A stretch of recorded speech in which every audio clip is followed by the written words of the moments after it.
Bonjour et bienvenue dans notre chaîne YouTube de Homemade School. La vidéo d'aujourd'hui nous parlera de l'exploration 3D.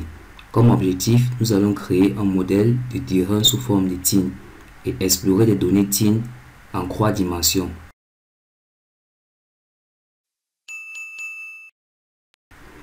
Le tin permet de modéliser le relief à partir des points ou des courbes de niveau dont les altitudes sont connues. Pour ce faire, nous allons dans ArcMap.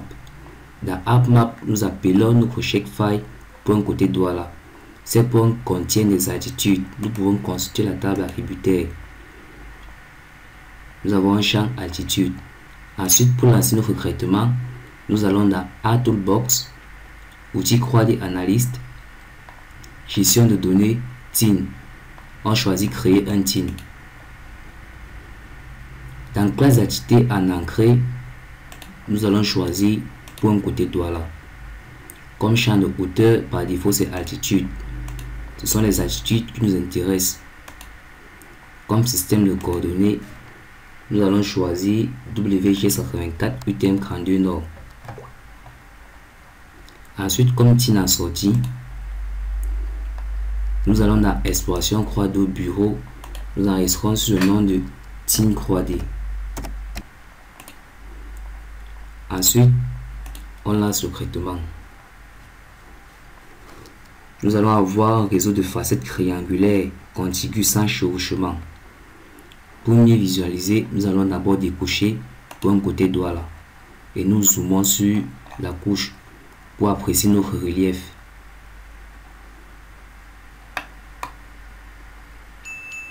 Nous pouvons changer la symbologie de telle façon à ce que les points de basse altitude soient plus clairs et les points de haute altitude soient un peu plus foncés. Nous allons prendre cette couleur. Et maintenant, pour une meilleure visualisation 3D, nous allons dans Accent. Et pour cela, nous enregistrons d'abord notre travail.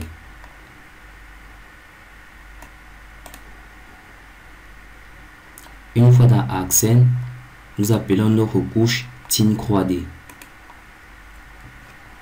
Une fois ceci fait, nous pouvons visualiser notre modèle de terrain.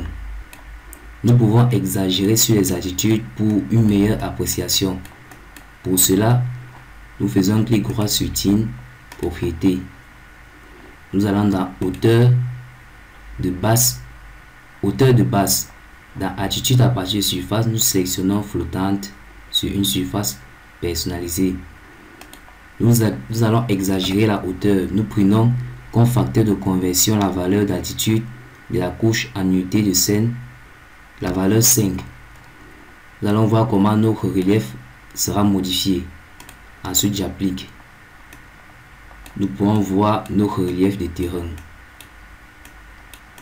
Ensuite, nous pouvons ajouter la couche voirie principale pour voir comment cette couche se comporte sur notre tin. Et pour une meilleure visualisation de la couche, il est aussi préférable d'exagérer sur les altitudes. Pour cela, je fais un clic droit dessus, propriété. Je viens sur hauteur de base. Ensuite, je sélectionne flottante sur une surface personnalisée. Je prends comme facteur 5. Ensuite, j'applique. Là, je peux avoir une meilleure appréciation de mon tin et de ma voirie principale. Merci d'avoir suivi cette vidéo et à la prochaine.